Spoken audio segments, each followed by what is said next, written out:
internet. Welcome to the Intoxicated Podcast, a weekly comedy talk show that dives into the personal lives of comedians, experts, and creators. I'm your host, Sarah McClellan, a very amateur stand-up comedian and self-proclaimed sad girl. It's the comedy podcast with a lot of heart. Feel hard and talk hard. This is The Intoxicated Podcast. They want to do a Witch's Coven Halloween women's show, and I was like, yes. Yeah. I take moon That's a dope baths idea. once a month, moon water baths. I'm in. Like, All right, what's a moon water bath? Are we starting? yeah, we're recording. Oh, okay. Moon water. No, moon water baths. You know Travis's joke about the moon water. Put water in a jar and you let the moon charge it. Is that what it is? And then you can dilute that down like it's a concentrate at that point? No, you just keep the jar of moon water and you can put it in your bath to like... As like a bath bomb with You no can bomb. drink the moon water. You can use it in your bath. You can water your plants with it. Yeah. Is there like any intention that you put on the moon water when you put it in there or take it out? You're versus, supposed to. Okay. You're supposed to manifest, whether that's say out loud or think about. I find saying it out loud kind of weird. Especially Things in you the want to yard. release Okay. from your life and things you want to bring in. Okay. Yeah. Yeah.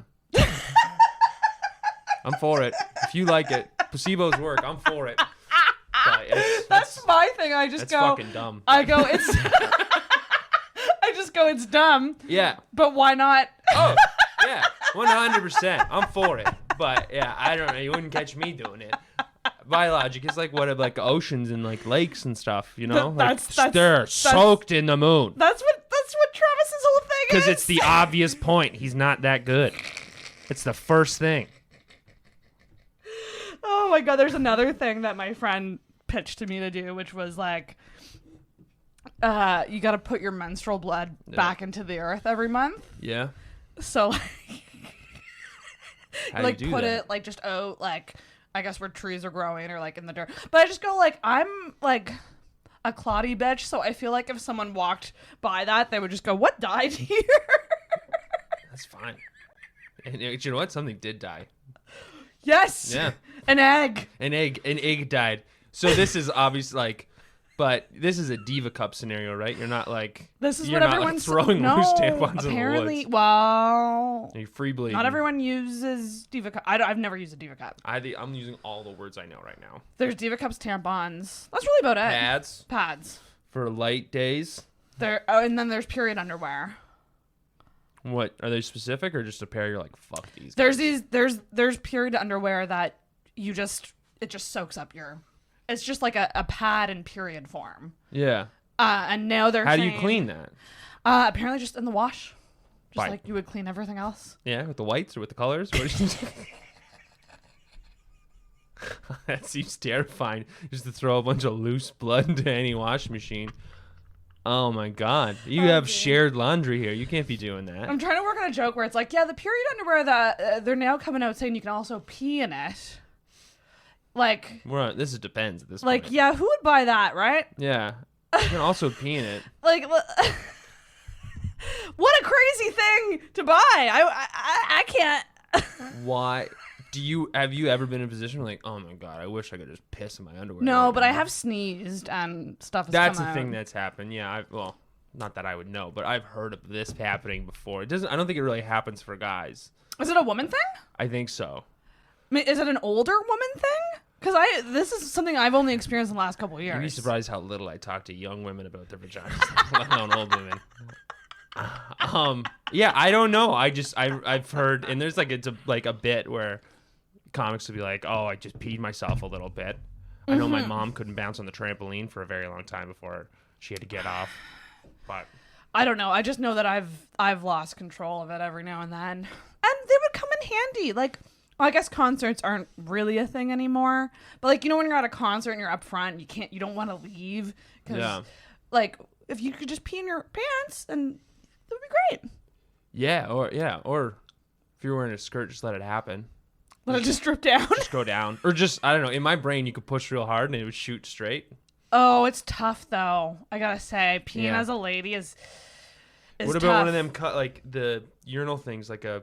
I've heard about those. You could just slap that on. I just know because like I haven't gone to a lot of big concerts, but when I was at Oshiega, like every time one of the friends had to pee, we would just circle around and then we'd just piss in the spot, or we'd all go shoulder to shoulder and we all just pee directly down and have like this big gross circle. That's not super cool thing to do, but we didn't lose our spot for Cage the Elephant, and we all got to stay together. Fuck yeah! No, it's fucking dope. Yeah, and guess what? One of our buddies had to go pee and he wandered off, and we lost him for 36 hours. So that's fucking hilarious. Are concerts going to be the same anymore? yeah, of course they'll be back and they'll be twice as good because everybody be so thankful. That's for it. kind of how I see it. Yeah, they'll be back. There's no way they're not gonna be back. But like, I don't know. Yeah, I haven't been to one in a while. Makes me sad. I don't think anybody's. Oh, in PEI we got like we got a new really cool venue that opened up called the Trailside Music Hall, and we had like a bunch of dope concerts. But they're not like concerts. They're like sit down concerts. So it's a real fucking tease. But it's like 150 people in there. It's like it's pretty tight, but everybody's sitting down and it's like more of a casual listening room vibe. But like got to see a bunch of cool shows there. But it's one of those things where it's like if we could get these tables out it's here, not we could quite have the a same. really good fucking time. Yeah. Dancing's back at Halifax bars, but you gotta wear a mask. Which I think is in that's fine. It's gotta Yeah. be tricky because like but I'm sure there's a lot of people like drinking with their masks down That's and then slapping my it back thing. up. Like, how do you just kind of, and then you take a sip. I'm and- sure it's like 80% of people rocking it on the chin and then pulling it up every once in a while. What's your, well, actually, let's fucking introduce you. Let's do it. Since you Before I snuck up on me. I- I saw all the bars going and stuff. I'm like, I feel like we might be recording. I'm like, nah, she let me know. I feel like it's podcast no. rape. No, it's it- podcast rape to No, hit record no. before telling a guest. It's the proper thing. Yeah, you're supposed to do it because it'd be so natural. I feel like in 3, 2, 1. 1.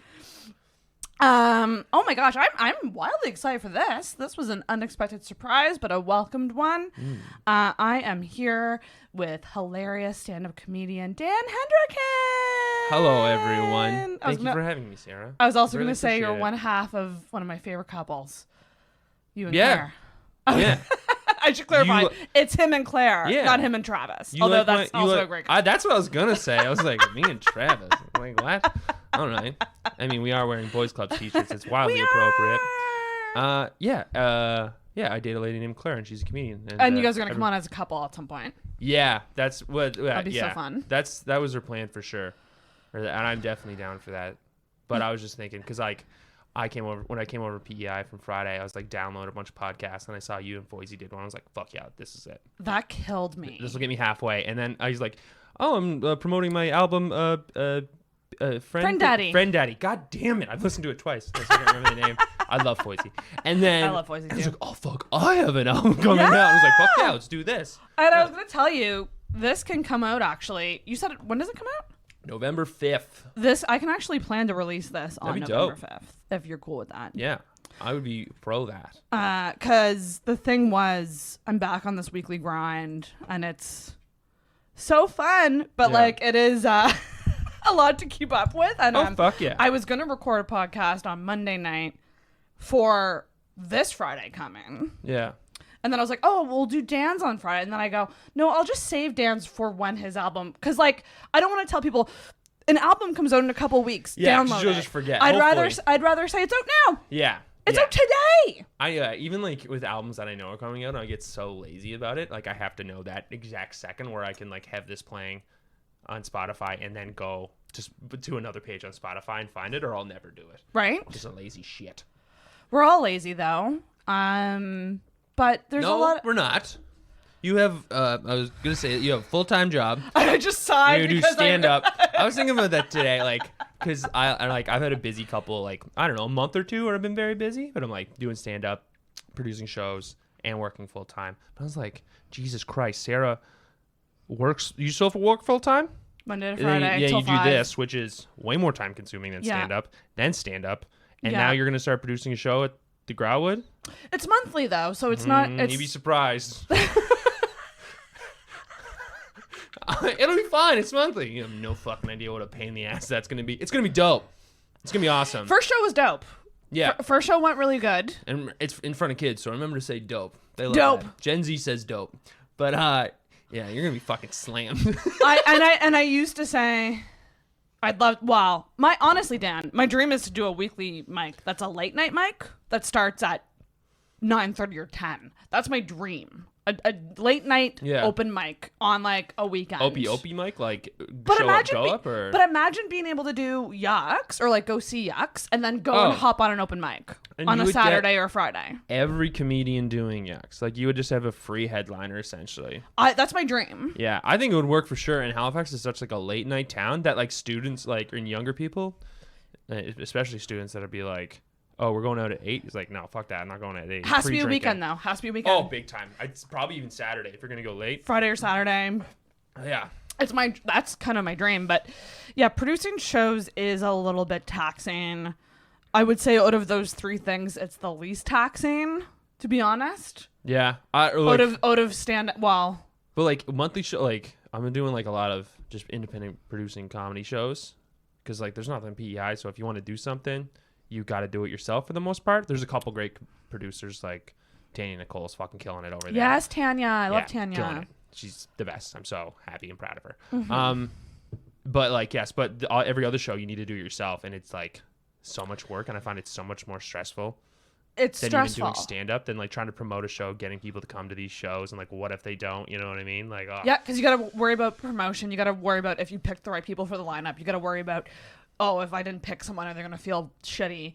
Like it's this whole like I kind of like was just like, hey everybody, it's a monthly show, so it's very limited spots, but like I'm gonna try my best to like give people a chance to like close it out, give people a chance to host it, because that was the thing. They were like, do you want to host it? And I was like, I don't have enough material to be a regular host. And it's also right it's now. a way better way to do it if you like get a host you trust, and then you just do host like you trust. You do like 10 to 15 every time, like you do the middle or whatever you want to do, but you like give yourself the sweet spot. Fuck yeah, that's what I honestly am fine with just a spot, 5 to 7 minutes, just a chance to just throw some stuff at the wall. Like, I'm an open micer. I said that like Andrew Vaughn.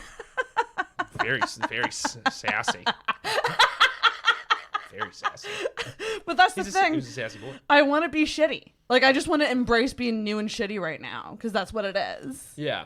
You know, like... How long have you been doing stand-up, though? Over a year. Oh, okay. Yeah, you're still going to be shit. Yeah.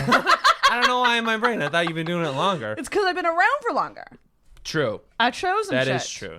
Just not on the stage. How long is it? Like 5 years? 4 years? It'll be 5 years in March. Yeah. That's fucking wild. Yeah, that's nuts. Yeah, so I thought it was longer. But yeah, no, 1 year, especially COVID years, got to be a real fucking turd. Yeah, you probably suck. I don't know. I've seen clips, but I've never seen you live. No. And I don't trust clips. I fucking hate clips. No, because clips, you just show the best. You just show the best parts. But even then, sometimes you just do a clip and you're like, I feel like I should put it up even though it's not the best. That's what I did. That's a bunch of stuff. Yeah. Yeah, that's like true. The time that you have a camera going, you're like, wow, whatever, let's put this up. But yeah, no, I'm excited to see you whenever that will be. Oh, thanks, buddy. I mean, set those expectations real low. But... Oh yeah, they're low. That's the thing. My favorite compliment to get from people, I think it was Scott Belfort. Scott gave me that. He saw me at Oasis once, and it's my favorite compliment to get because it means well, but it's honest. It's like, that was really better than I expected. Yeah, but you know what? Pretty good compliment. Because that actually comes from the heart. Like, he doesn't say that every time to everybody. He's like, this is probably going to be bad. That's pretty good. Yeah. But I was just like, yeah, no, it certainly wasn't that great, but it was better than I thought. Yeah. Oh, man. I just find that so funny. Because I also am just the type to I try to avoid people after I go up. Because I'm like, I don't want people to feel obligated to say shit to me. Yeah. Don't say shit to me. Yeah. Like, I you don't mean want... like right after you get off stage? Yeah. Yeah. It actually happened, District 5 this past Thursday. Nathan... I heard it was quiet. It was a brutal one, but I've never had a good set there. Ever. What's like your favorite room? Of the weekly rooms? Because there's like, I've only been gone for not even 2 years, and everything's completely fucking different. There's so many goddamn rooms. There's 3 comedy clubs in this fucking city. There's a lot. It's nuts. There was more last summer. Summer 2020, there was even more because we had Daily Grind, which was a weekly show up, go up. But is the Daily Grind going to come back? Or is it? I'm not sure. It's not happening currently. Okay. So it's still kind of Are they still down by the water? Yeah. Cool. But Right, favorite of the mics, Gus's. All right, that's a psychopath choice. Why? I feel the most comfortable there. Oh, okay, that's fair. Yeah. I feel like even when I bomb there, it's still fun. Yeah, it's always, you can't beat the hang. Can't and I beat always the love hang. it on Monday, and it's super casual, and people that are there are usually like either trap there, regulars, or like they're just buddies. And when it's good, it's really good.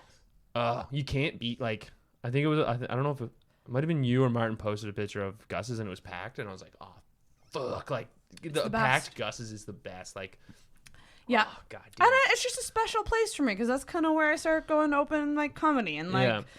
I think that's my favorite. I mean, Beerley's is awesome, but like again, Beerley's, I haven't had a magical Beerley's experience yet that I hear about.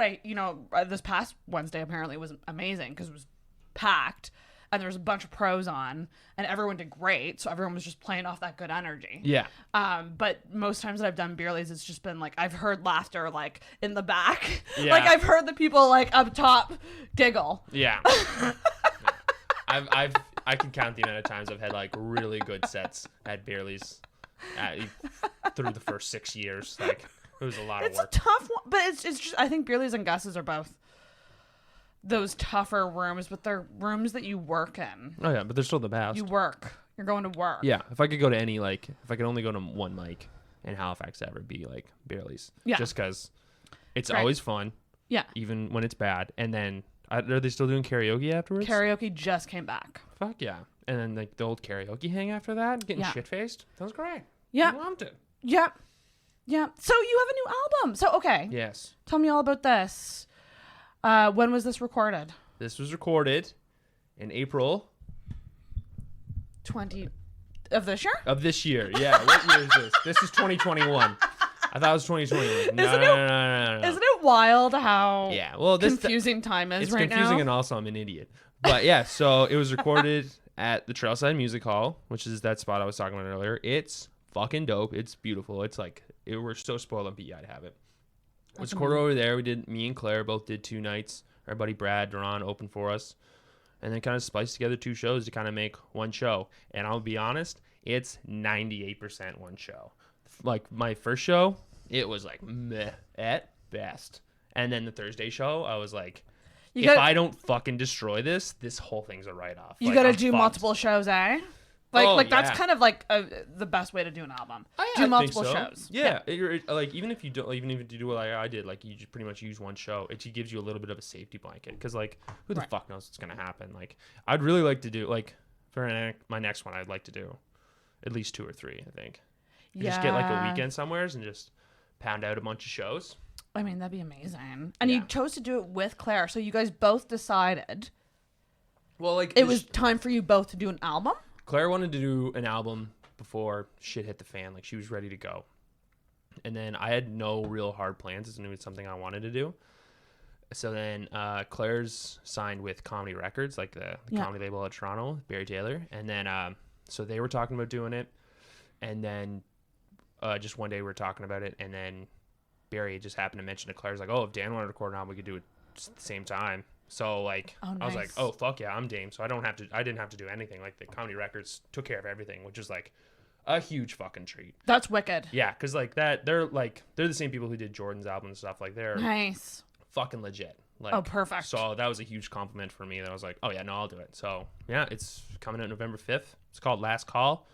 It don't mean anything really. I was gonna ask you about the name. Yeah, What's it called? I just like was brainstorming ideas and figured one was Last Call. I was like, sounds good. Last It's kind of like Call. I don't know. It's Halifax centric. Is last call what? Okay, this is a dumb question. Is last call is what bartenders say when you're done serving for the night, right? Yeah. Have you ever been to a bar late at night? They come around and they say, I just had this moment of, is do that you what guys it's want call? anything for last call? And you say, yeah, we'll have a beer. Yeah, We're I good. actually really like that. Yeah. I like So that title that for was you. the idea. It's also, I think it's funny because that's my first album. I'm going to call it Last Call. But I don't know. It was mostly like I built all these jokes over like 6-7 years of like just drinking in Halifax and having a goofy fun time. And it's like, so that's why I kind of want to make it Last call. a little bit. How long have you been doing stand-up? 7? I forget all the time. I'm pretty sure it's coming on 8. Okay. I think it's 8 the end of this month. I think. No way. I'm not 100% sure. Feels like longer. Thanks. What kind of fucking slam is that? Is that a good slam or bad slam? I don't know. I think 8. I think it's because I put you and Travis in the same class, and he's at 12. Oh, yeah. But, yeah. He started as a child, though. Yeah, that's true. He's one of those fucks. Yeah. But do you know what? I was listening to the Christmas episode you did with Travis and Marty and Petey Boy. And Martin said he's been doing it 6. And I was like, so then 8 would make sense for me. Because I was around and I had like a little bit of my sea legs when Martin showed up. Man, the more that I talk to people like you, people who've been doing it like over, a significant amount of time, it's like, this is a fucking long haul art. It's stupid how long it takes to get like just okay. Isn't that insane? Yeah, it's crazy to think that it's been 8 years. Fuck, man. It's nuts. It's such a long time. It's a tremendous. I've never had a job for 2 years, but I've been doing stand up for 8. And I'm like, I don't know how long it's been. Why would you count? I have the email of the first time I went up at Yuck's Amateur Night somewheres, but I'm gonna stick with 8 for now. 8? Yeah. It's like when you're dating someone and you don't know when your anniversary is. What a terrible thing to say. There's a lot of couples that don't seem to know when their anniversary is. Because what is it? The first day, the anniversary of your first date, when you became official, when you first met, like where's the anniversary? Yeah. How do you figure that out? Me and Claire had that conversation, but I was like, it's this date. It's the day you got out of isolation and we started hanging out in person. Aww. Because we talked for like a good 9 months before she moved out here. Right. And then I remember when she got out, then I was like, then this is the day, which is Monday. Monday. Yeah. October 18th. Year? Yes. Oh, that's awesome. 1 year of a crazy year. Of being more than friends. Yeah. Because you were friends for quite a while before that. Oh, yeah. We were friends for like 5 years. Right. And then, like, right when everything went to shit, started talking. And then yada, yada, yada. This has been a wild fucking 2 years. Yeah, it's nuts. For so many reasons. But okay, so we had Andrew die. And yeah. You got a girlfriend. Yeah. Wow. What a ride. You did an album. Yep. After Andrew kicked off like a festival of death in my life for a good long time, which is ended now, I think. Knock on wood. But you know how like bad things happen in 3s? Yeah. You can go in 9s. It was so fucking weird. You had other people die? Yeah. Because when me and Claire were talking, like, we'd always talk. And then when Andrew died, we were like, we were talking all day, every day because she had just lost her aunt too. So like, we were kind of like grieving together. Yeah, grieving together alone because like everybody was alone at that point. Yeah. But then like every 2 weeks or a month, I would text her again and be like, you're not going to guess this. Somebody else I know just died. It was so fucking weird. 2020 was such a terrible, terrible year. Anyways. Don't know why I needed to tell you that, but that's what happened. Andrew Albert just died. Crazy. That was a fucking weird day. I don't know what your day was like that. Oh, like, I didn't take it well, but I've only met him, I think, twice. Yeah. Brief interactions online. But yeah. I think for me, it was the first time that I was just like, I'm hurt for my friends. Yeah.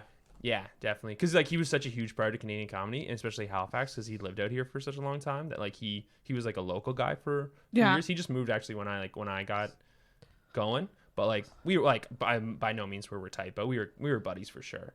And that was fucking weird because he was especially like such a healthy guy, you know. Didn't like, look like he had any issues. No, he's fit as a fiddle, like thin guy, like energetic, athletic. He was killing it, and then just to die went like that. I think. What did it for me? Well, I mean, I think having Vaughn die and then seeing another Andrew die was like, yikes. Like, all these people are coming forward with, like, stories of their memories with these people. And I was just like, I need to start making some memories. But you do. You have lots of memories. No, but it really made me go, like, it made me realize what at the end of the day matters. Yeah. Like, I guess, like, you can kill it or, like, do, like, hustle, make content, like, do as many, like, do stand up, do all these things, and then just go, like, oh, I gotta live a bit more. Yeah, that's true. And, like, have memories outside of, like, podcasts and comedy shows. Yeah, but those are still good memories, I think. They are. And it's like the thing about Andrew Albert was like he was such a kind, generous guy that like everybody had like a little story of him. But he like, and it wasn't like huge gestures. He would just be like a little extra nice to everybody, and then everyone was like thought the world of him. You know what I mean? And from what I heard, very supportive of like new comics. Oh, very welcoming. Very like gave new comics a chance. Yeah. Which is huge. Yeah, he was a dope dude. I saw Such him a fucking level a senior citizen's home one time. Me and Chanel got booked on a gig in Truro, and that's all we were told. It's like, it's this spot in Truro. We're like, all right, cool. And we just got the address. And like, I was pretty new. Chanel has been doing a little bit longer than me. Like, I had like 15 or 20. Chanel probably had 20, 25. And we went in, and we were both doing like the most amount of time we could. And Andrew Albert was at the door, and he's like, guys, you're never going to guess what's going to fucking happen. And he's like, come here and look. And we go in, and there's no stage, there's no lights or anything. We're using a sound system that comes down from the roof, like one of those shitty ones. Oh yeah. And it was exclusively people plus 80 years old. Like, it was like borderline palliative care, and we're like, holy fuck. And it was such nice. Like, everybody did okay. They were super nice, but Andrew fucking destroyed. Like, he leveled the place. Like, he like. You gotta be able to make old people laugh. Yeah, his closer, he fed an old lady a bunch of peas. Stop. Yeah, he was doing this crazy bit, and then he's like, oh, Physically? yeah, He actually did? No, he picked up the spoon and started feeding this old lady, and people were losing it because he was like, I think he was doing like a striptease, kind of like trying to like get her turned on. Oh my fuck, God. it was so funny. And she was like, she couldn't breathe because like you're feeding her peas and he's dancing. That's so funny. Point That is- reminds me of Thursday at District 5. Yeah. So Nathan McIntosh and Brian Thompson showed up. Oh, dope. And number one, Brian's a legend, and I'm the biggest Nathan McIntosh fan. Like, Yeah. I'm a legitimate fan. Like, I have comics on the show all the time. You're mostly my friends.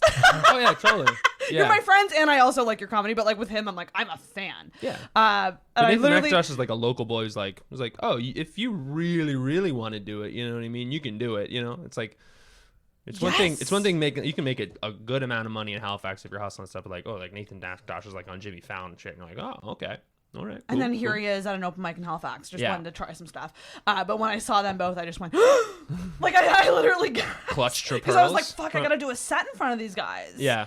And Nathan, he did go up after me, but at one point during his set, he started serving people because he was making fun of the fact that the waitresses were like just bringing full course meals like during the show, because District 5 is a restaurant. Oh, it's a restaurant? Yeah, people really go for the food. Yeah. They Okay. do. So it's kind of tough to compete with like Greek food. District 5 is a Greek restaurant? They have like Greek, like Lebanese food. Okay. Yeah. Okay. Yeah. Uh, No, that's so weird. I don't know. I had like a mental image of what that place was, and it wasn't a Lebanese restaurant. Yeah, no, they serve Which is- really good which food. is dope. I love the shawarma and some giggles, but it's also like super hard to laugh with like a mouthful of falafel. Like That's you just can't it. do that. And yeah. also when like you're like the waitress is like settling up with tables or like, but like Nathan was just like, did you just bring that table a ramekin of salad dressing? Let me bring it over for you. And like he like got in there and like did all that, and he obviously did better than most of us that night. Yeah. But it was just like one of those things, and I was just like, oh fuck me, like I'm so shitty, and like Brian's gonna judge me on how shitty I am. And then later that night I got a good job message from him on Messenger, and I was like, Killing it. thank God. Yeah. Fuck yeah. Brian, so fucking funny. Like, Legend. yeah. He was like, when I first started, he was working everywhere and like crushing it. Like, I would like when I first started, like, you know, when you start, you like kind of imitate other people. Yeah. I had like I'd say probably a good year or two of Brian Thompson. His kind of delivery coming through. Well, just even like I'd say a lot of like my crowd work would like, or like where I learned crowd work was from watching Brian Thompson. Just like how like he can do it with like not be threatening. He doesn't like really make fun of anybody. Like that's the trick, is like trying to do crowd work but not slam anybody. So you're not taking anything away from anybody, but like trying to add everybody up. Yeah. That's like classic Thompson. So good. Yeah, he's fucking wicked. So good. And like I just kind of love also that like he's so good but isn't like, he's taken a step back from comedy. He doesn't really do it anymore. He's just like, I've found other things in my life that I just kind of like that about him. I don't know. Oh yeah, well that's like, I mean, it's one of those weird things where like, fuck, I hate how a lot of comics like, no, you got to do it all the time. You got to do it no matter Hustle what. culture, Yeah, hustle. Like, let's like, to be honest, a lot of us aren't gonna like, I don't know what if anybody's got hard goals in line, but Netflix isn't coming out here to shoot specials. And at the end of the day, we're doing this for fun. If you're not having fun, take a step back. Like that's why I kind of that's just it. That's why I wanted to move to PEI, because I just kind of, I felt like I hit a plateau and I was like, just kind of wore out. And it was like, I think I just need to try to step back. Cut to, I was busier than ever in PEI and then realized I loved it and missed it so much. Right. Oh, yeah. Because you went, and so you were working in PEI and doing, was there a lot of shows in PEI? Like, not when I first got there, but then like PEI opened up a lot faster than everybody else. Right. So then there was just like, you were ahead of the curve. Yeah, there was just a demand for shows right away. So we got busy real early. Right. We could do a bunch more shows. Like we didn't have as many fluctuating with like lockdowns and stuff like you guys did. So that's amazing. Yeah. Well, because that having that momentum and then just going, okay, no more for a month. Yeah. Momentum. No more for a month. Momentum. No more. But. And it just comes to a point, it's like, why book anything? You know what I mean? Why? From like anybody's point of view, it's like, why are we even spending time on this if it's just going to get locked down again here? So I also kind of sometimes need the break. Fuck yeah. I think truly, like, I took a good 2 to 3 weeks off mics. Yeah.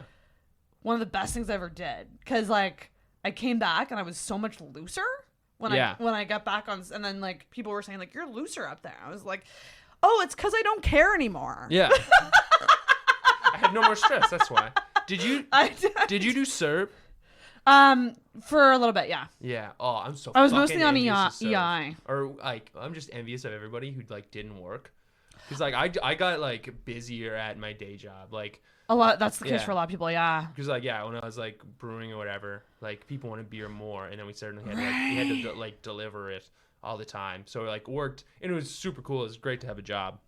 It was great. It kept me sane, but also I was so envious like everybody with the CERB summers. I'm like. You're like, also, I could have used some time off with pay. Oh, yeah. I would have just picked up a cash job is what I would have done. It made a lot of people lazy, though, because a lot of people didn't get back to work after. Like, they just stayed on CERB. Yeah. Which I think really that's sucks. still happening now, isn't it? Like, yes. Halifax is having a crazy labor shortage. Everywhere's is looking for jobs. Yep.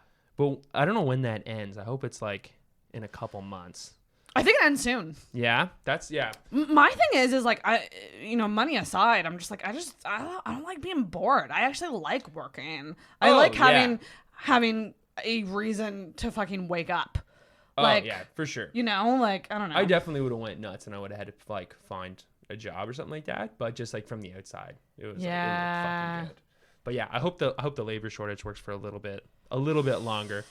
Like, me and Claire are moving back in December. Wait, you come back in December? Yeah. Moving back in December. So, like, if it could start, like, in January and we can just both scoop up jobs real quick, that'd be fire. There's a new brewery. Have you heard of Tusket?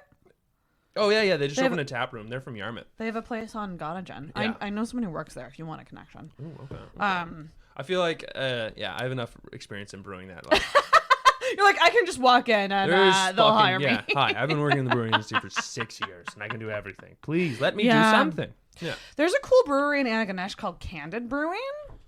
And they have a cool venue that looks like it would be amazing. Oh, is that Candid? This is Candid, yeah. Perfect. That's hilarious. Hold that I've never up. had him before. Hold that up. But hometown Antigonish. Shout out to the Gish. Is that what do people call Antigonish? The Nish. The Nish. All right. Okay. The Ganesh. The Ganesh, which I think is a god in India. It looks like it would be a good little spot for a comedy show. So me and Clifton Crema are trying to set something up Fuck there. yeah. That's another guy I haven't seen. He his entire career spans the second I left that I want to see real bad. He's phenomenal. Yeah. And like phenomenal for how new he is too. Yeah, but he seems like he's fucking crushing it. It feels I've never seen a guy so busy. Yeah, and he also works. Yeah. Too. It seems like that 2-year point is a point where a lot of comics really pick up. Yeah, you can get a lot of like the base skills down and then either nut up or shut up, I guess. Or you can just suck forever. There's a lot of people who are just terrible all the time. Let's name them. Yeah. Let's go back and forth. Oh, you mean No, too mean. Check out our Patreon we won't hear every comic that Dan thinks should quit. We won't. I love that. It's just like a 5-minute video of you just listing names. All right, let's do it. I hope and pray that I'm never in that category. Even if someone can look at me and go, she's getting a bit better each time, I'm like, I've done something right. I feel like if that's your mindset, then that's how it will be, though. I don't like. And the other thing too is like those people that are just consistently have always been the worst.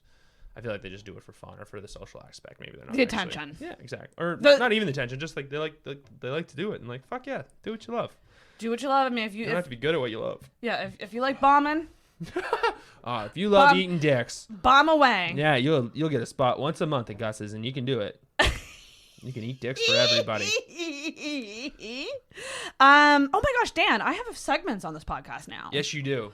I have 2 segments that you prepped for, but I don't know if did I tell you about the assumption segment? I do know about the assumption segment, and I didn't understand it, but I've made an assumption. Well, you just have to react to what I say. All right, done.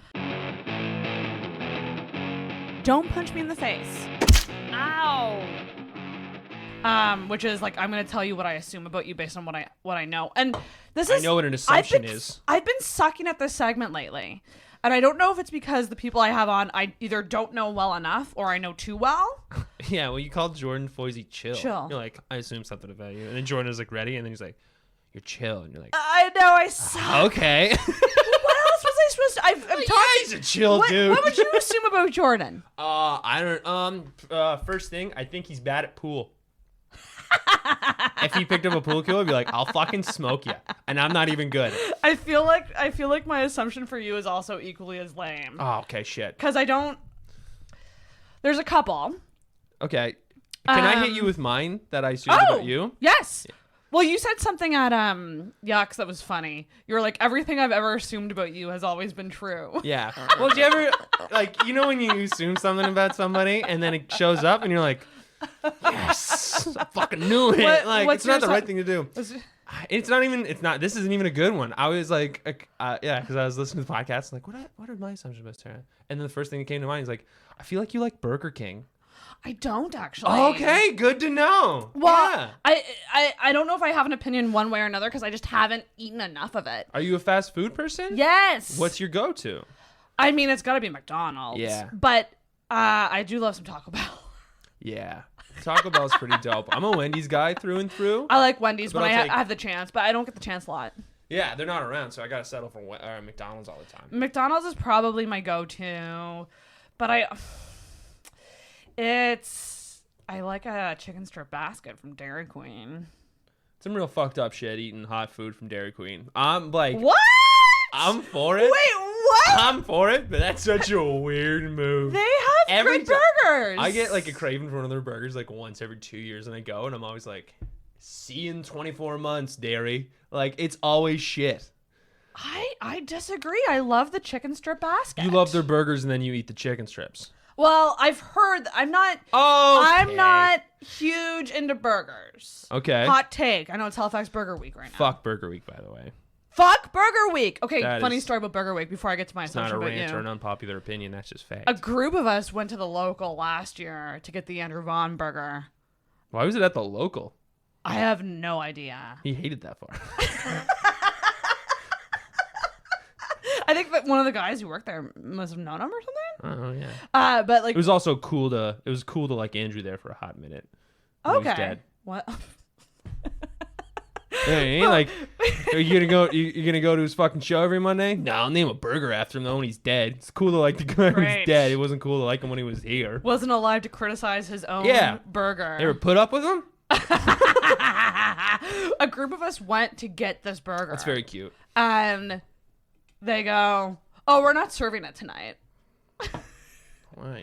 And I instantly went to, he was one of our best friends.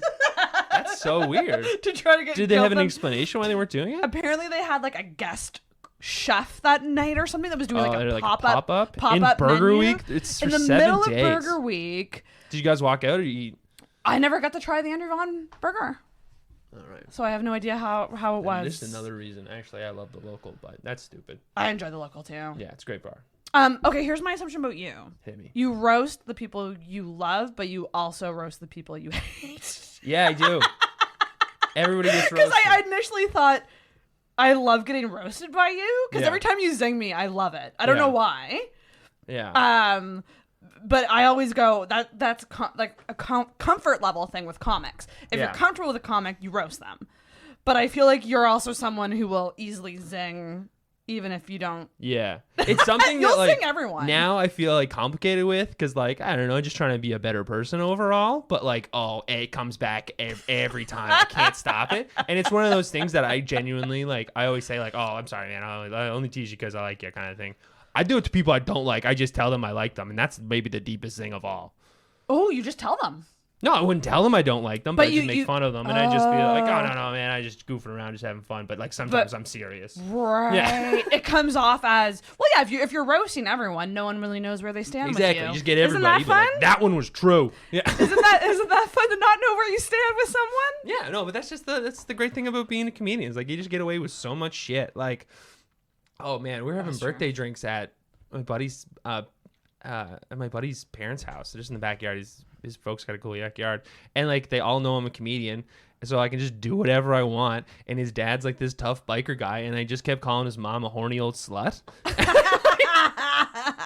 It was like no one else could get away with it, but Dan's a comic, so he's allowed to do it. I'm like, you're a piece of shit, and I love them all dearly, but it was just one of those things like, oh my god, I'm having fun. Well, it's like fucking Chris is really good at just constantly being an asshole. Yeah, but it's his love language. I'm pretty sure. Yeah, like it is like. Did Chris still wear that leather bracelet? I haven't really noticed. Does he have a leather bracelet? He used to wear them when I first met him. I've known Chris for like a long time. Yeah. He was one. The interesting thing about Chris is like, you must run to it all the time as well. But like when people know you do stand up, they just ask you about stand up all the time. And when I used to bartend at Good Robot, Chris used to always come in and we'd always talk about stand up for like hours before he even did it. Yeah, and he'd always talk about how to get into it and stuff like that. But every time I've had those conversations, literally like less than 1% would do it. Right. And it's so cool to see Chris is actually now like a good stand-up. Very good stand-up. It took a couple years, not to like just to start and stuff, but like it's one of those weird things. I was like, all right, cool. Ding ding, Chris. Yeah, I had him close out the Greywood show. He's very very strong, consistent and strong. But can be a dick sometimes. But he means it out of love. Yeah. He always calls me piece of shit. Are you? I think so. In what context? What was that? I think so. Yeah. I think I am. I'm so excited to come back to Halifax just so there's more people that I'm like allowed to like make fun of. Fuck. I feel like the PEI scene's so small that I don't want to rip on people. Like people are new too early. You know what I mean? Because like it's like everyone's like so new to it and stuff that I like wouldn't want to slam anybody and then like make them not feel comfortable if they didn't understand like I was joking around or something like that. I just want to be like so encouraging all the time. Because it's such a fucking... It's tough to figure out when people are serious or not serious. Yeah, when they're talking about you as a comedian. Yeah, and it's and the other thing like, and maybe it's not viewed this way, but like it's something I worried about that like it's such a baby scene in PEI that like I'd be like one of the stronger comics on PEI. Right. So you wouldn't want like a stronger comic coming in and just ripping on all the new people. Like that's just not a good look. You know what I mean? I feel like it's more of an even playing field in Halifax. But yeah, I'm really looking forward to coming here and being a real piece of shit. I mean, we can do some Patreon apps. I got stuff to say. I have 2 unpublished open letters to Halifax comedy that I haven't published. Wait, you just read it? Sarah, why did you say that? Yeah. What's on those? Oh, some stuff. Oh, man. I wasn't even part of the boys club when they were doing Patreon, but like the shit they'd say on the podcast, I'm like, what are you holding back? Like, just call him a piece of shit to his face at this point. It's way worse than to do it on a podcast. Well, I think my open letters were more like my observations and like my feelings on things, not so much like, you're terrible. This person's... If you're a shitty comic, that's fine. But when you become a shitty human being, that's where I go. Yeah. Fair. I don't really like how things are happening here. Yeah. And that makes me feel icky. And like I did one and I sent it to a couple people. I sent it to Martin. Okay. Did I send it to Martin? In this open letter, are you like, Dear Halifax? Yes. Well, actually, I didn't say it like that. Okay. I just called it an open... It's an open letter, like a letter to the editor kind of thing. Yeah. Here's my feelings. I sent it to Travis, and I was like, do I post this? And he's like, if you wake up tomorrow and feel you should post it, post it. Yeah. And I woke up the next day, and I was like, I shouldn't post this. So so it never got posted. That would be my advice. I haven't read it. I would love to. Obviously, Daddy loves tea, but it was actually exactly 1 year ago that I made it. I bet you I would agree with almost everything. Yeah, maybe. I was pretty sick of the Halifax scene when I left. It's a small scene. It seems like it's with way a lot of better now. egos. With a lot of egos. Yeah, I don't know. It seems way better now. Is it worse? I don't know. Maybe I was just sick of it. I think there's just a lot. Everyone's great and trying their best. It seems like there's a lot of new people who have like a lot of potential and like a lot of like great people. Like Matt Baker alone, that's a real positive. Oh, I mean, Matt Baker's great. Matt Baker's like, yeah. Vino's like working now. That's cool. I've never met Durham. I don't really know. I'm hung with Brandon a couple times, and Sam's around. Does Regina do any stand up? Yeah, she's still at it. Dope. She did. Her and Sam did a split middle at Yucks. And it was so excellent. Isn't Isn't it so cute? So cute. I know. I love a comedy couple. That's why I can't wait to talk to you and Claire, because I'm so pro comics dating. It makes a lot of sense. So many people are against it. I don't understand why people are against it. Because they think comics can't be mature adults if a breakup were to happen. Yeah. That's why. That makes 100% sense. They just don't want the backlash. I don't know if you should like date around in the comedy scenes, especially Halifax is so small, but like I think me and Claire and Sam and Regina are a little different. I mean, I'm also not gonna You're from compare different yourself to like scenes and engage yourself. Yeah, we were friends for like 5 years. Yeah. And it's pretty serious. We live together. Yeah. Yeah. I just think it's a cop out. I think if you like someone and you just happen to both be comics, that's if you go, I can't date that person because they're a comic, you don't like them enough. Yeah. That's my hot take. I just go that you just didn't like that person enough to take the risk. All right. Who do you want to date and how? Who would you? I don't like anyone right now. You don't like anyone at all. Not one person. Good for you. But I've liked many, and all of them are good people. They're all good people. They're all good, funny people. But you don't like them and anymore. there's been ranges of crushes, like anywhere from 2 weeks to 8 months. Wow, 8 months is deep. 8 months. I think he knows who he is. Who is it? I can't. Write it on the thing. No. Write it on a piece of paper. Wait. I promise I won't say anything. Maybe not 8. Maybe That's more your- like 6. Write it on a piece of paper, just real quiet. You know him. I know who it is. I don't know who it is. That makes sense. Write it down real quick. Oh shit! Yes, it's working. This is a podcast, so and I have to put. It's not gonna be a surprise. Can I just put initials? Is it Steve? Is it Steve Mackey? Well, He's a powerful man. I'll put initials.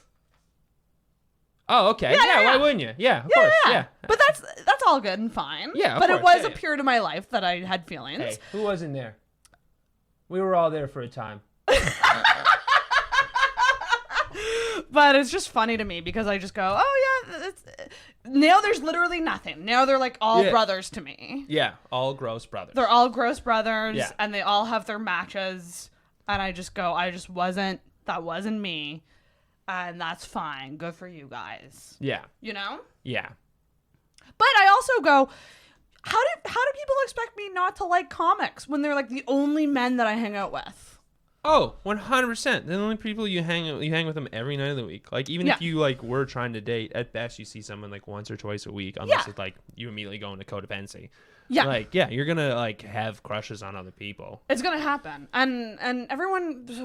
So many people tell me you're gonna end up with your opposite. You're gonna end up with a really chill, quiet, like guy who probably works in the trades and like comes home with dirty hands, and I'm just like, really? Maybe. I don't. They're all over TikTok. I keep hearing that I'm gonna find a boring man. Yeah, I don't want a boring man. It's not boring. It's That's why I like comedy couples. It feels like there's never a dull moment because you just always have fun together and laugh. yeah. Is that true? I don't know. Me and Claire have a really good time. Yeah. It's great. It's really nice to be able to talk shop all the time. That's But like and not have a to huge like plus. yeah. Anytime I date anybody who didn't do stand up, which is like every other human being in the world. I didn't date every person in the human world. But like you had to do if you were gonna explain like your emotional state or where you were at mentally, you had to do so much backtracking and like layering, and like even then they wouldn't get it a lot of the times.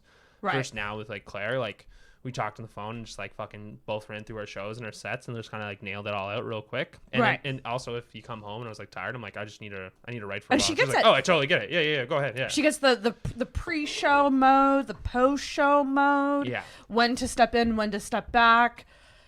Like, do you guys? I'm gonna save these questions for when she's on too. Yeah, I'm gonna that's save a all couple thing is questions. There's a lot of meat on that bone. It'll be a great podcast. Oh, I can't wait to talk to Claire. I Yeah. have things to talk to her about. I don't like that. One-on-one. I do not like that tone. No, it's not bad. Okay. I mean, she might think bad of me. Why? Give me an example. No, we'll Run it by me. I know her pretty well. Right down into the net. I think she'd have some insight into something, into someone.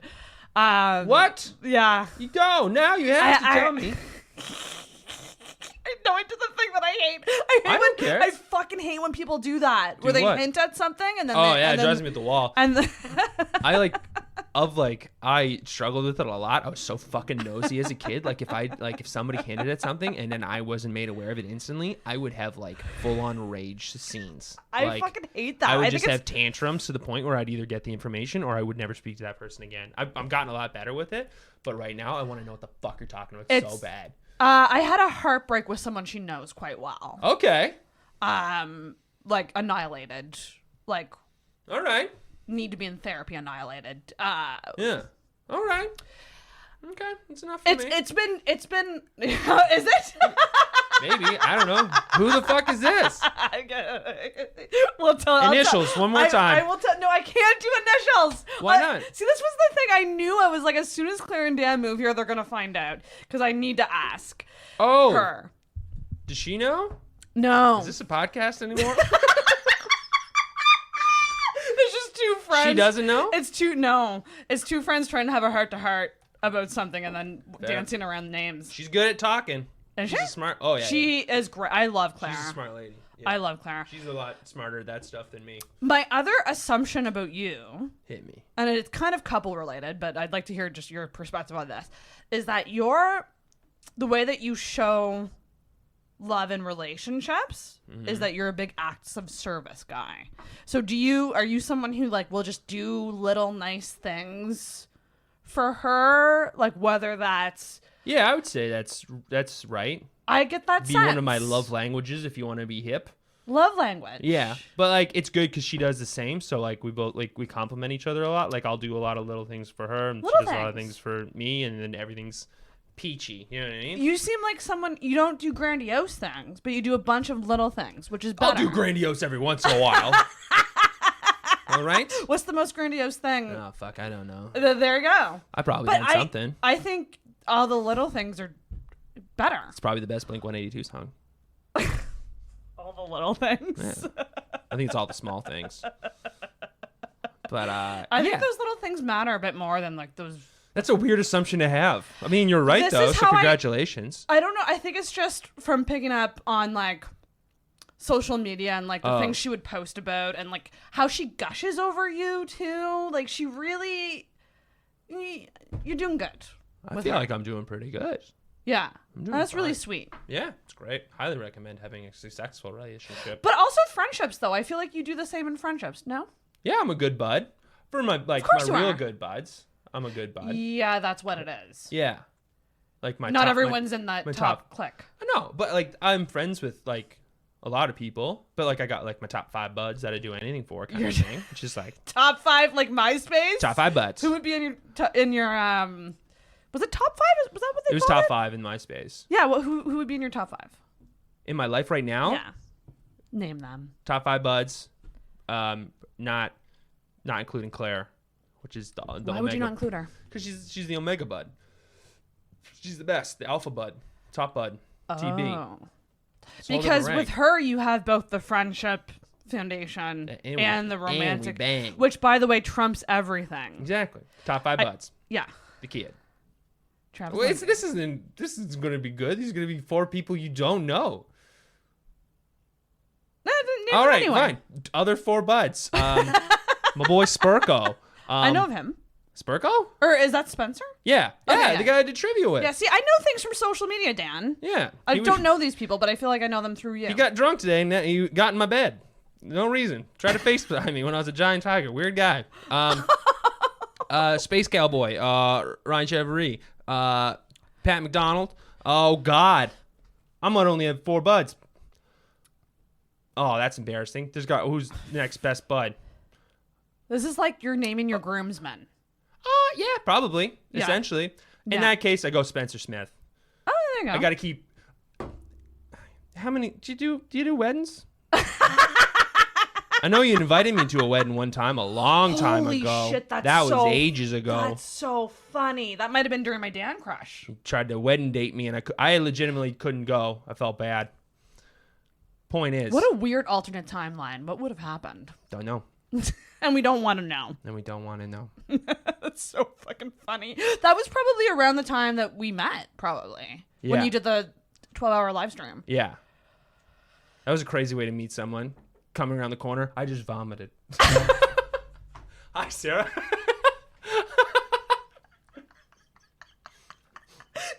Oh my God. I'm okay. I just puked.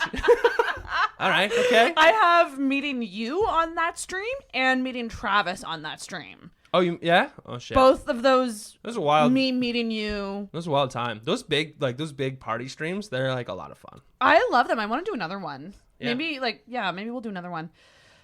It's a lot of work, but it's tiring. But if I had people down for it and to like swing by and come by, Yeah. and like keep me going, then we should do it again. Yeah, weddings though. Weddings. There's only been 2 weddings in my like general friend group, and every time they go big groomsmen, like 8 and 10. That's wild. too There's many. no way you're that close. Oh with no, all those we are. people. They're like I have like my friend group in PEI, which is goddamn delightful. There's like 25 of us, and we're all best friends. It's great, but it's too much. It's too much. It's too much. I would not. I think I would honestly. Friendship is a high bar for me. Yeah, no, that's fair. I think that's a good way to do it, though. I mean, you can be a little loose with it, but like if you're gonna go for your best buds.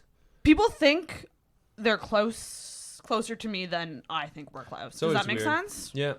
I think it's because they go, "Oh, I know a lot about her, so we're close friends," and I just go, "No, that's not what friendship is to me. Yeah. Friendship to me is consistency." Yeah, but one of your 9 jobs is just talking about yourself for 2 hours. Yeah. Yeah. So people are gonna know a lot about you. Yeah. Yeah. Yep. Yep. That's true. But I think if I had a wedding, I would pick one person, one witness. See, then you're eloping at that point. I'm fine with that. Okay, fair enough. I think I'm past the point where I could have a big party wedding because I'm 34. So like, Earlier you said 34-year-olds don't dance. we don't. We're tired. It's not true. We're tired. Who do you know who's mid-30s that is still as energetic as they would have been? It's not an energy thing. It's just you don't have to dance all the time. It's like an hour sometimes. That's fair. I mean, I do like dancing. There you go. It's just been a long time since I've done that. Yeah. In public. Oh yeah, it's I weird. dance around here all the time. Yeah. Oh, but it is weird. Like, there's been a couple times to cut a rug, in the last 2 years, and like every time it's like, oh, this is weird, but we're getting back into it. All right, it's slow because I used to be a big dancer, and now it's like it's slow to get back into it. It is. These bones have got rusty. How old are you? Guess. I feel like I thought I knew this. You're younger than me, right? Guess. Guessing. Why not? 30. Oh, you're not quite 30 yet, are you? Am I hot or cold? Is this Marco You're Polo? piping hot now. Yeah. I'm piping hot? Yeah, I'm the same age as the kid. Oh, you're 28, 9? I don't know. Maybe I don't know how old the kid is. No, yeah, I'm 29. We're 29. both. You're a March baby too? Yes. Yeah, I'm a March baby too. When's your birthday? The 16th. Oh. The day before Andrew died. I was going to say, Yeah. what a shitty fucking birthday gift. Fucking Christ, Dan. Terrible gift. That sucks. Yeah, it was worse for me of everybody, I think. I think so. I don't think so. It was bad for everybody. Friends dying sucks. But yeah, no, that was a terrible, terrible March. Bad March. Bad March. Top I had 5 my worst birthday right before because mine's the 5th. Nice. So like I had the Intoxicated live show, which still to this day goes down as the most fun we had before the world shut down, because it was the 28th of February. Yeah. End of February that we had that live show. So fun. And then I had my birthday, and then, yeah, everything. And then everything's different now. But now it's getting so much better. Yeah, is it? Yeah, 100%. What are you talking about?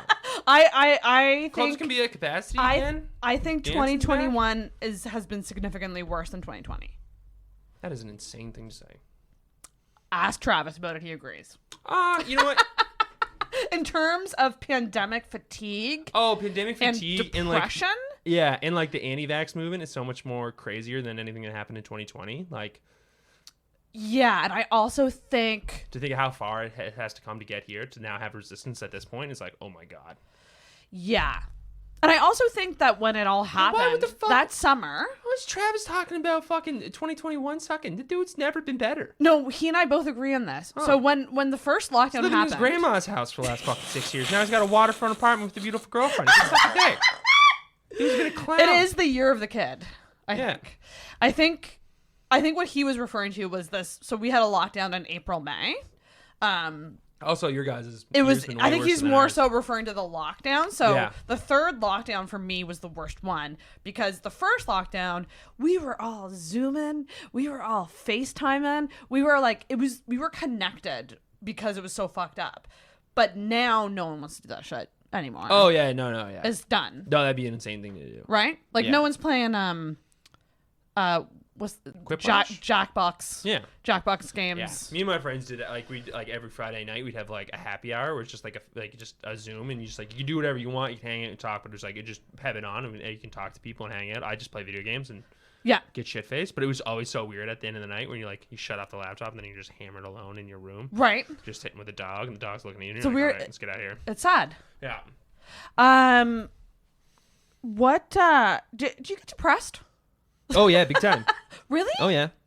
Oh. Not a lot, mind you, but like I go through. I'll have like it's probably like on a 2 or 3 year span where I'll get fucked up for a bit. Oh, two or three times a year. No, like over the course of like 2 or 3 years, I'll have like a good like 6 months of this fucking sucks. Really? Yeah. See, that's something that I wasn't sure about with you. I think that happens to a lot of people, though. Everybody goes through bad periods. I'm like overall a pretty happy-go-lucky guy, and like most of my problems are just hungry or tired or money, which is everybody. But it's a great way to assess problems. Yeah, am I broke, hungry, or tired? Yeah, well, I'm broke. I can't fix that. Not the way I spend money. But then, yeah, usually if I eat and have a nap and I'm still fucked up, I'm like, all right, and this might take further introspection. But yeah, I go through bad phases every once in a while. Right. I found it was easier in Halifax to get more bummed because like it was easier to hole up kind of thing. And also like the drinking culture's here is so crazy that you can just kind of self-medicate. I don't like drinking by myself. I don't. Yeah, you don't have to. You can just go to a bar. There's bars in every corner of the streets. And our job is in bars. I've never found booze to be good for self-medicating. I've always used other things. Fair. Yeah. I've just started smoking more weed. Oh, nice. I don't know if you heard about this stuff. It's great. I love it. That's funny. What kind? Sativa or? Yeah, it doesn't really matter. Doesn't matter? One. I don't get, like, neither one of them fuck me up too much. But that's good. Yeah. That'll cut 12 beer out of my week. Right, a couple joints. Pretty quick. Less calories, that's for sure. Unless you get the munchies. Yeah, that usually happens too. But I get so hungry when I'm high. I just want to eat everything. Yeah. It's insane. Me and two of my buddies at PEI, we're going to do an eating contest in our plan. An eating contest? I've done a couple of eating contests in my life, and I'll do a couple more. But it's like three people have to eat 2 massive pizzas. And we're just like, all we're going to do is we're going to skip supper, and then we're going to get real stoned, and we're going to fuck this up. It's a perfect plan. Oh, my God. All right. How'd that go? Went great. Wait. Okay. Assumptions are done. Assumptions are done. Oh, rant. Rant. Well, we're going to do the rant segment now. So I told you to come with a rant. This can be silly or serious. I mean, if you want to go really serious with it, you can. If you had to guess, what do you think I would do? It's probably going to be silly. Yeah, so I'm not a serious person. What's your rant?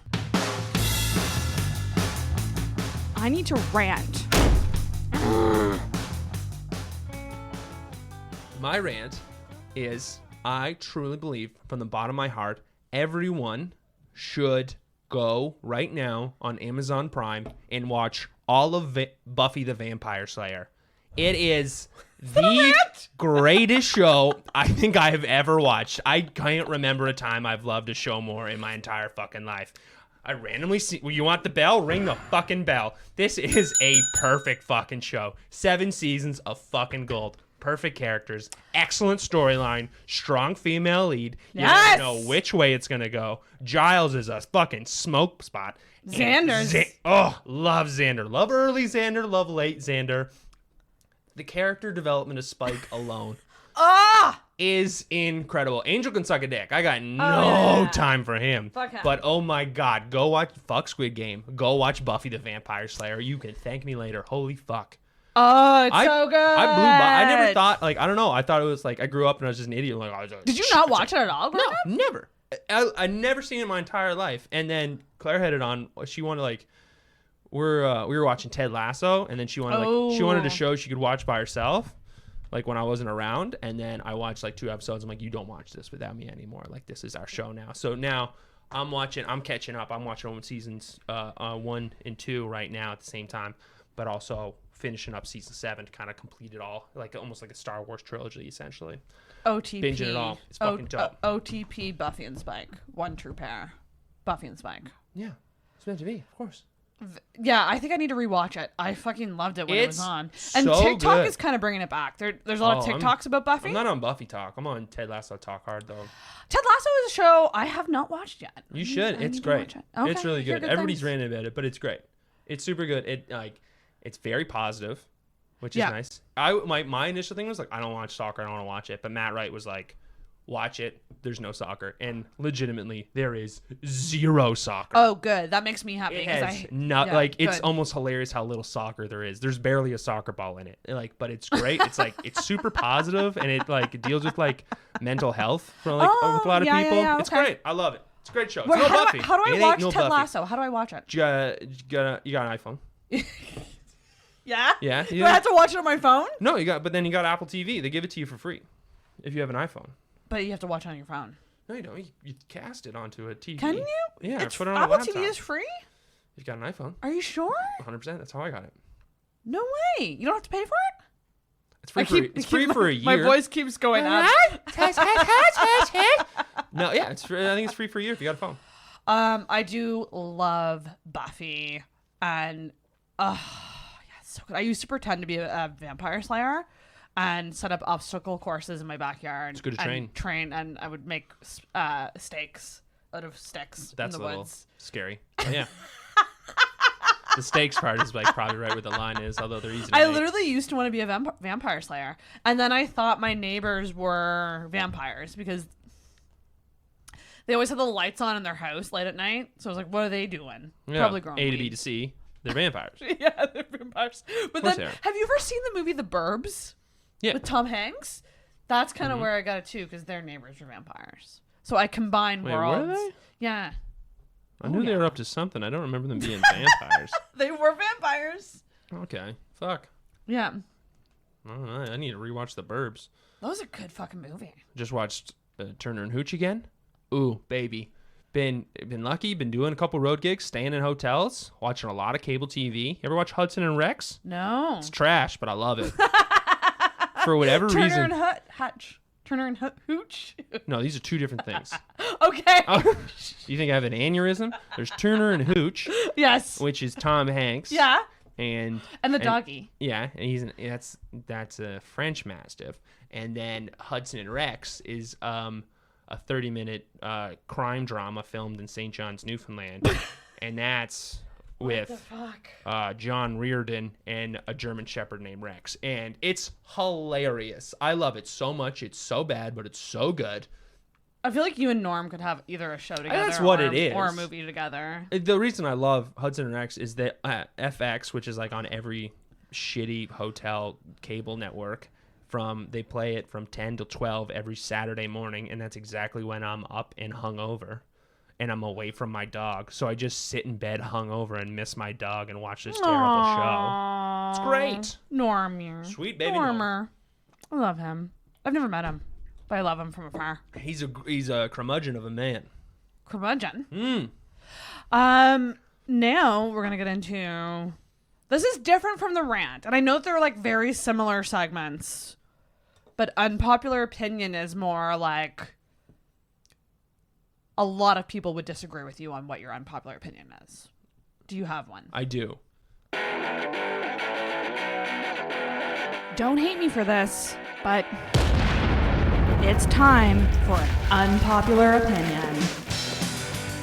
I don't know how it fits really good, but this is my unpopular opinion. I don't like to do or watch things that I know I'll like. Because I find it's not as fun if you know you're going to like something. I'd rather be surprised of liking something. You know what I mean? Like if there's like a show or a movie that's like, oh man, this is made for me. I got zero fucking time for it. You know? Because it's not a challenge. It's not a challenge. It's not winning you over. Exactly. That's why I love horror movies, because so many horror movies are bad, but when you find a good one, it's fucking magic. I think I do kind of agree with that. It's great, but it even extends to like people. Like there's a comic on PE named Brad Durant. Yes, he's a great guy. Yeah. And everything I heard about him, I was like, oh, we're gonna get along right away. So I was like, I wasn't in a rush to meet him at all. Like I didn't even like go out of my way to meet him. Yeah. The second I met him, we're best friends. I love him so much. He's the best. But it's one of those things like I knew I was gonna love him. He's great. I feel the same way about Lynn Woods. Yeah, it's one of those people you just see them around. You're like, we're gonna be friends. Don't stress about it. It'll happen. We're gonna be friends. Yeah. But the best is like unexpected friendships where you're like, I didn't really like you right away. Exactly. And now we're friends. Yeah. I don't know if there's been anyone like that. I didn't like Travis when I first met him. The thing is with Travis is Still don't in a lot of ways. Is he's quiet. And people take that to be off-putting, I think. When he first came to Halifax, I had just started stand-up, and I was like just getting to be friends with Vaughn and everybody. And then Travis came back, and he was instantly friends with everybody. And he was this guy who like went to school for comedy and stuff like this and was already good. And I was like, well, who the fuck is this guy coming back? Because I was still like puppy dicking it around. And puppy dicking it? Hang on.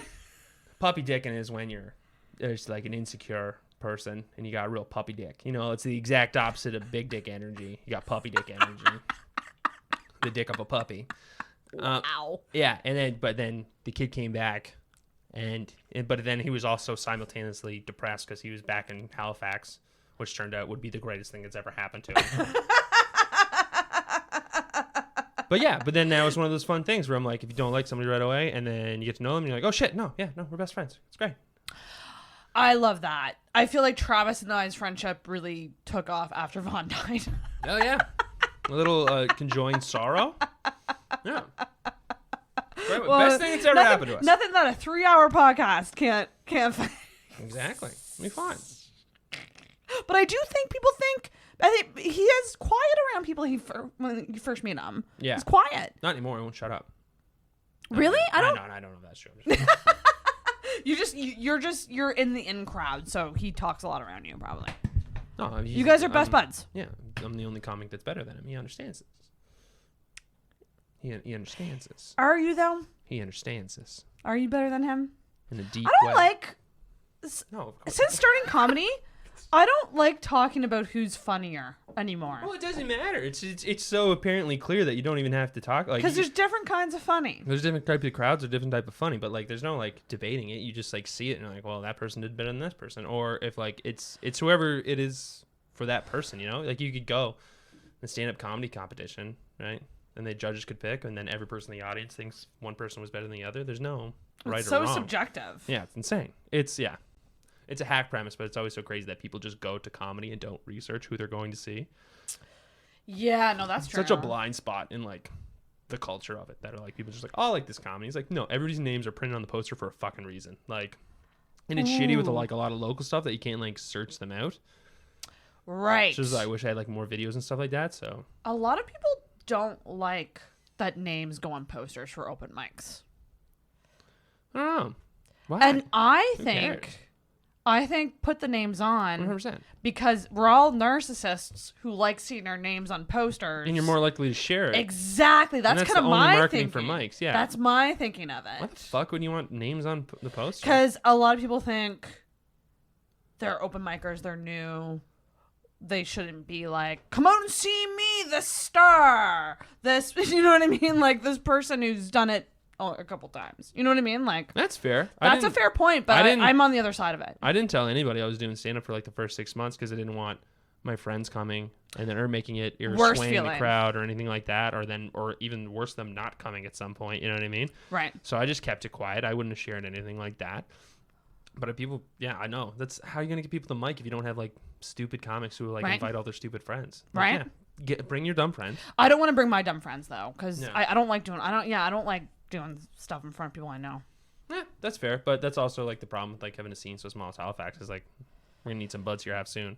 But like I'm sure you've seen at this point at Gus's where like somebody comes for the first time and brings a whole table, and they bring they bring a whole table. Like I've seen them like fill the fucking place, and they go up and they do good because they're in front of their friends, and then but everybody else does good because there's a big audience there expecting comedy, and they're like, get me here next week, I'll do it again, and you sign them back up, and they come back, and their friends don't come this time, and they eat shit, and then you never see them again. You're secretly love those moments. It's the fucking best. It's the closest I can come, like literally come in my pants. Me like, too. Isn't this hard? It's hard. Yes! You're an idiot. Look how bad this is. Yeah. I've seen it a couple times, and I just go, I think we all need some humble pie. Oh, every now and then. And I'll never forget the time the guy quit like midway through. He did that. He brought a bunch of friends. He brought like 20 friends to Gus's one time, and he did a bunch of jokes that were inside jokes or whatever. And his friends were super supportive. He leveled the place. He comes back next week. He goes up and he's up there for like 3 or 4 minutes, not a single laugh. Like, and he starts shaking, and then he just kind of had the mic out, and then he just puts the mics back, and he just goes, "Fuck it," and he just walks down the stage, out the door, gone. Never seen him again. Like, whoa, right out. It was like he's just dead quiet for a second, and then everybody just fucking lost it. Like, because it was just that shared feeling of like, yeah, no, this is hard. Like, you're not gonna like. Clearly, you can't make it. You're done. That's cool. The thick skin has to be developed. I asked Jordan this. I asked Justin Shaw this question. The big three. The big three. Justin Shaw, Jordan Foisey, DJ Square, Dan Hendricken. 2 Islanders and a guy from Sault Ste. Marie. Have you ever had a show that legitimately was so bad that you were like, I don't think I can do this. I think I might quit. Because there's always been bombs, but have you had one that was like, I think I might be done with this art? I don't think so. No one comes to mind. I've had a bunch of shows that were like, this is going to be bad.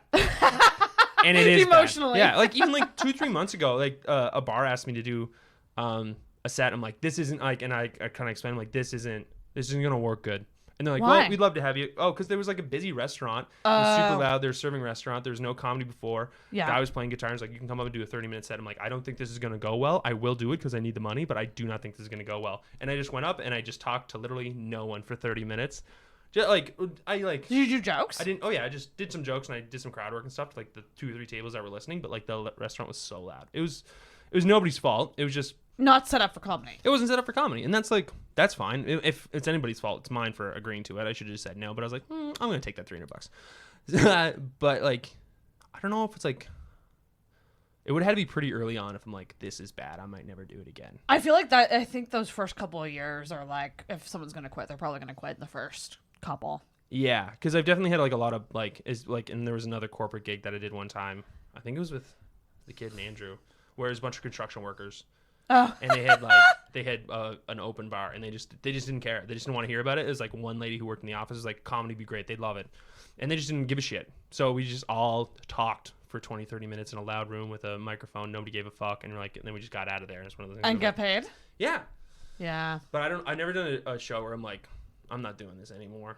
If anything, it would be fucking like going to Gus's and there'd be nobody there. If like I canceled plans, like I remember a couple times I canceled plans with friends or didn't hang out with somebody and then went to Gus's and then nobody showed and then we didn't do a show and then everybody just kind of wandered off and I was like, well, what the fuck am I doing with my life, kind of thing. Yeah. I've had more of those moments than a show where like, oh, this show is rough. Right. No. Interesting. Oh my God, those open mics. It's always funny at Gus's because it looks like no one's coming. Yeah. But I always tell Martin, 8:15, buddy. Just wait till 8:15. Yeah. And in some magical way, 4 or 5 people always stumble in. They come in and we got to show people. Yeah, here we go. I love I've never been that person. I've been for music, I definitely have, where I'm like, I didn't realize there was music. Let's get the fuck out of here. Like, I want to talk. If you're sitting down at a bar and you're having a good conversation, then buddy goes up with a guitar and you're like, let's get the fuck out of here. I hate that. But I mean, it's got to be so much worse with stand-up. It does, for sure. Because you can almost block out the music, or somebody might enjoy it, but like comedy, you're like, well, we can't talk. There's a social contract. We're not allowed to speak to each other. Yep. And a lot of people ignore that anyway. Yeah, some people take out a YouTube video and play it full blast on their phone in the crowd. That's what happened at District 5 this past Thursday. At where? Just a guy just took out his phone and was just like showing his friend a YouTube video, full volume, no headphones. Yeah. At District 5, just like in the front row. That's almost beautiful in a way, though. Like to be so unaware. Yeah. Of like the social contract of being a I wonder audience what that member. is. Like if you're just like you don't give a fuck, if you're like you're just trying to screw around, or like you just want to like ruin the show or whatever. Like I'm just gonna do this. And you're like, all right, man. Like you can't like go to jail for it, but that's like fucking at work. We had this lady come in who deals with the parking with my work, like whether or not you're allowed to be parked there or whatever. Yeah, that's like her job. And she just came in and started talking about her and her husband have like they do music on stream, like kind of like Scott and Lauren, like they stream their music, and she's like plugging her Facebook, and here's how you can. What's Lauren doing with her life? I know you're saying this. I've always wondered that. Lauren is an angel. Lauren seems like such a sweet, beautiful lady, and like what is she doing with her life? She's an angel sent from the heavens. She loves Scott. Yeah. You're like, I'm questioning this. It's a real Buffy and Spike scenario, except if Buffy and Spike got together in season 3, if you know what I mean. She left a rich doctor for Scott. Wow. All right, maybe she's got money and she's fine. How's Scott? Never mind. Scott is awesome. I love I Scott. the first time I met Lauren, I'm like, what are you doing? Get out of here. A lot of people. Wait with you. They are. And I like Scott. So where does the what are you doing coming from? I don't know. Is it just the odd parent? Like you just wouldn't expect? No, they're great. They're a great pair. It's just like, what are you doing with this guy? He's such a. Have you seen him do stand up? He's so mean. Have you heard him? Have you heard his opinions? He's so mean and wrong all the time. Sometimes it's funny with Scott. We talk quite a bit. Yeah. And he'll just start going off on a subject, and I just go, I'm not doing this right now. That's just literally what I say to him. I just go, Scott, we're not doing this right now. I'm not gonna argue with you over Facebook Messenger. Yeah. Oh man. Love him though. He's one of my best friends. Oh, he's a great fella. It's just those rants. You don't know when those rants are coming. You're like, oh god, this is gonna be a lot of opinion at once. Yeah. I really want to do a bonus series with Scott where we just pick certain. Like he doesn't think like he has a lot of hot takes about dating and like my approach to dating. Apparently he's good at it. And what I'm doing wrong and how I gotta go for guys who look like douchebags because they'll surprise me versus. That's my theory though. Is it? You can't go for guys that you know you're gonna like. That's what oh, I said for fuck's earlier. sakes! No, I don't think that's actually true. I think you should go with who you think you like. That's a crazy thing to do. It's he just has all these like really weird hot takes. Like we got into an argument about I like to be open online on Tinder and shit about how I want a relationship, and he doesn't think that's a good approach because it's gonna scare off a lot of dudes. I don't know, maybe, but also I think it'd be better to be direct if you want a specific. That's thing. my thought. Yeah, no, I'm on your side on that one. If I'd rather not have you go on a date with me thinking that you're gonna hook up when it's just not gonna happen. I'm just not gonna do hookups. That's me going, don't waste your time with me. Find another girl to fuck. Yeah, no, yeah. That's me making it more efficient for you. Yeah, everybody has to waste less of their time. But he seems to think that, oh, well, then if a guy knows you want a relationship, he'll act differently because he knows what you want. And I just go, so what? That's such a weird thing, but you're just going to, like, I don't know. I'm no expert. But you just meet people, and then you figure out if you have chemistry right away. And if you get along, then that's it. Like, what are you talking about? There's no, like, Tinder dating's so weird because, like, such an you don't really get to see who the person is for quite a while. No, you don't. I think, like, yeah. You really got to meet somebody through friends or naturally. I legitimately think it sucks, but and I don't know. And that's hard to come by these days. I did like Tinder and Bumble for a while, and I met a lot of great people and a lot of lovely people, but like nothing that really shook out for any amount of time. Everything that was any decent was like through friends or naturally. Or in the wild. No, there's some Tinder success stories. Travis and Lauren were Tinder. Or Bumble. One of those. Bumble. Get Were it they, right. Were they I don't know. I don't know. Bumble's the only one I don't have. I hate it. Coward. I don't want to be a pussy little bitch. Hi, hello, how are you?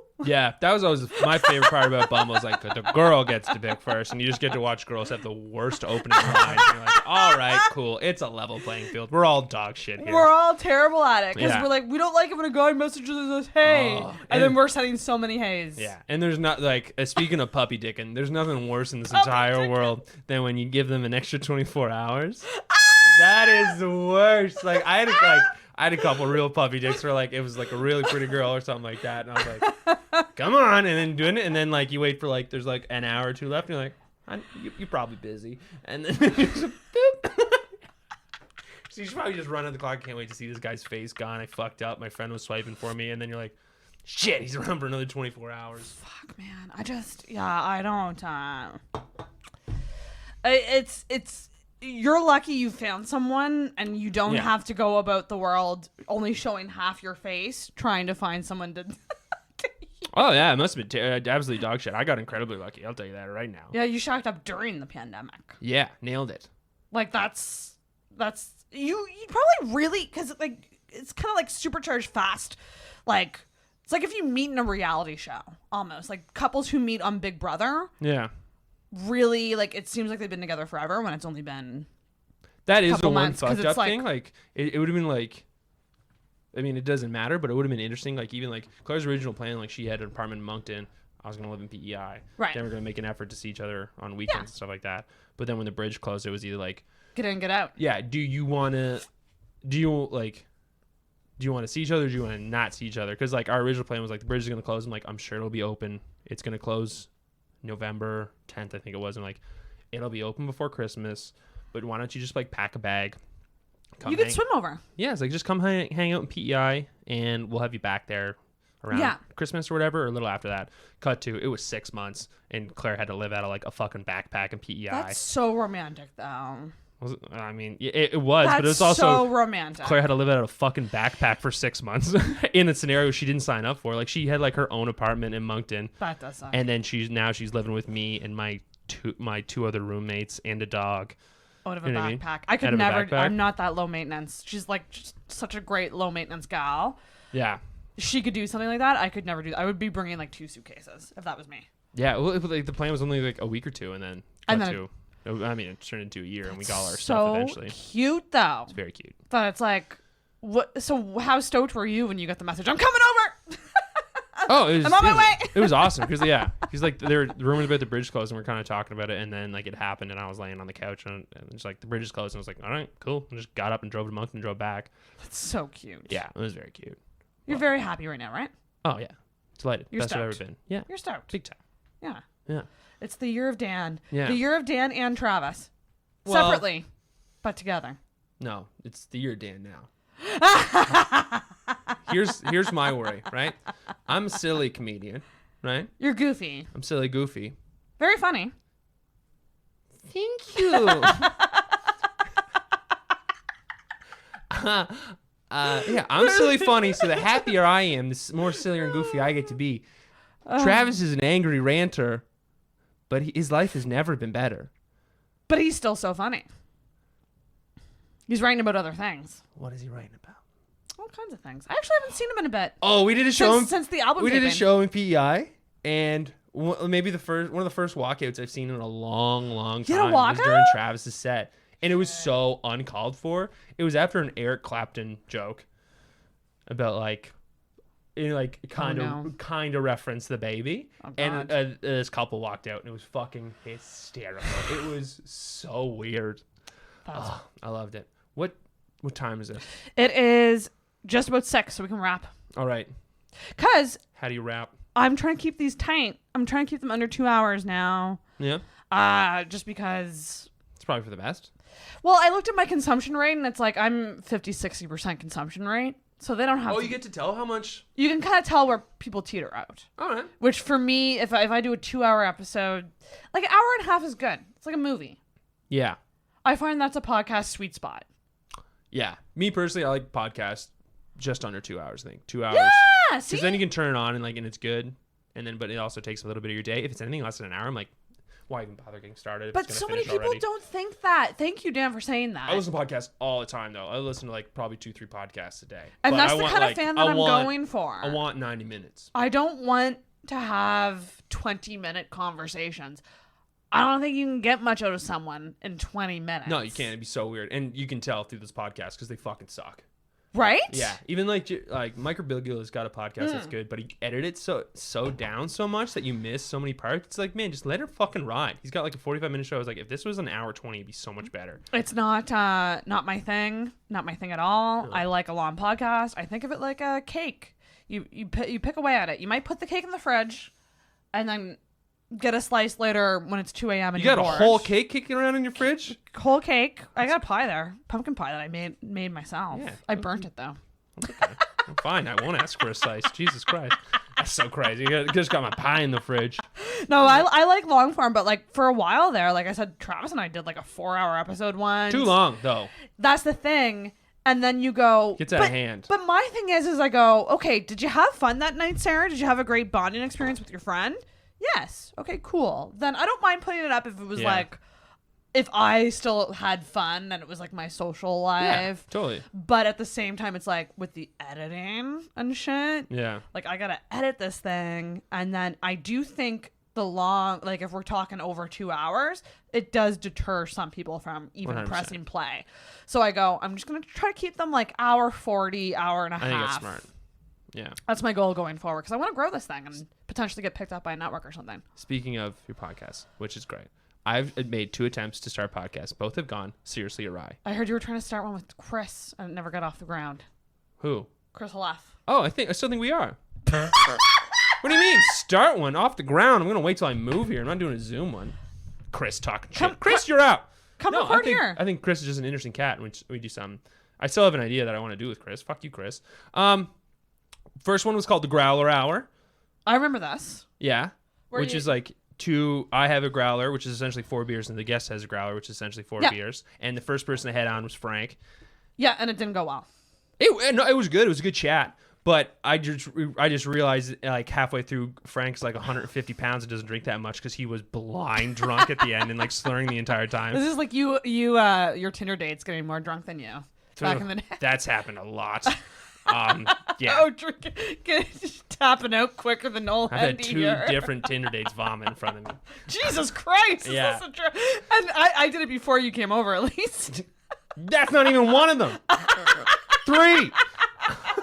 And then the other time was like me and Travis both love the ranch, so we tried to do a ranch podcast, but instead of like talking about each episode, we watched all of them, just let it play, and then did commentary over the top and drank Budweiser the entire time. So it was 9 hours. That's and at so the end, funny. we're just both like barely, like all you can hear is us breathing into the mic. Terrible idea. It's if you're incorporating booze, so like It's dangerous. I've learned this with Intoxicated, where I go, it's sometimes a drinking podcast now. It's not. Yeah. Not every goddamn episode. Like sometimes I'm recording at like 11 a.m. Like I can't. Oh yeah, 100%. Yeah. And like I gained like 15 pounds in the first year of the show just because I was drinking so much. Oh yeah. It is a lot of fun when you just have 1 or 2 drinks. Like I think that's a sweet spot. That's though, the is having sweet 1 or spot. 2. But like 1 or yeah, 2. we've done a couple before. Like I remember one time me and Travis did a gig out in Muscatawbet Harbor, then came down here at like 11 or 11:30 and did a podcast. I It was remember like 2 that. or 3. That was you we're and both like- Travis. Yeah, and we're both like blind drunk at the end of that. I'm like, I don't know what that was like.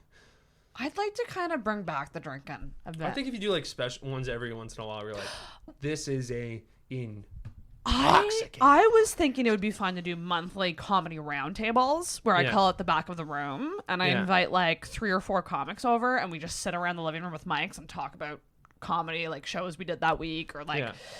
kind of more stand-up-y because I know people like the stand-up stuff. I like to talk to everybody. I like to talk to musicians and a variety of people. Yeah.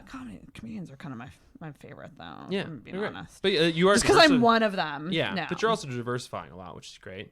Yeah. Like, you got like a bunch of different podcasters of people, and The trick is getting those people that listen to all episodes and not just certain ones. Oh, That's yeah, kind of my sniping it. challenge currently Yeah. where I'm going, what can I do to like get people listening every week? yeah, know? that's a specific So- type of person, though. Specific type of person. Yeah, not necessarily comic, because comics don't listen to the non-comic episodes. Yeah, I'm definitely guilty of that. And that's fair. Yeah.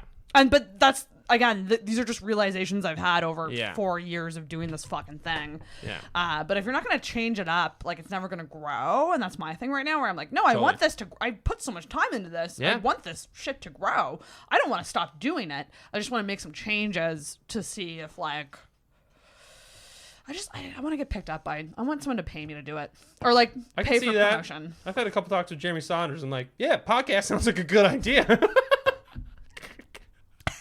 Damn. Okay. Yeah. Okay. Cool. Yeah. I wouldn't teach yoga either, too, dude. All right. Here we go. My thing is like, if you think about doing it, just fucking do it and commit to it. Oh, yeah. So many people just have ideas and don't ever do it. Just do it. Sagirl Studios is here if you want to use it as Apparently, well. if you have an idea, Chris Halef will fucking drop you. Then fucking come over here with Chris. I did this with Matt and Albert. I had them come here and because they wanted to do something, and I made them come over and record 2 episodes. I edited it for them. Yeah. Put it together for them. So Sagirl Studios is here, comics, if you want to use it. Fuck, I'll take you up on it. I only got a And Zoom I'm recorder. mostly saying that because I just want people to hang out with. That's why it's called Sagirl Studios. Where's other Sarah? Other Sarah? Yeah. What do you mean? Who's your producer? Oh, she's not here today. No. She has a life. I know. I guess I wasn't looking forward to meeting the person. It's fine by me. Are we done here? We're done here, Dan. Okay. Thank you so much for doing this, Thank buddy. you for having me. I appreciate it. I adore you. If I know 46% of you are already gone by consumption rate, but if you could please check out my album. Oh my Last Call. God. That'd be very sweet of you. It's on everything. Just you don't have to pay for it. It drops Just- today. It drops today. You can just check it out. You don't have.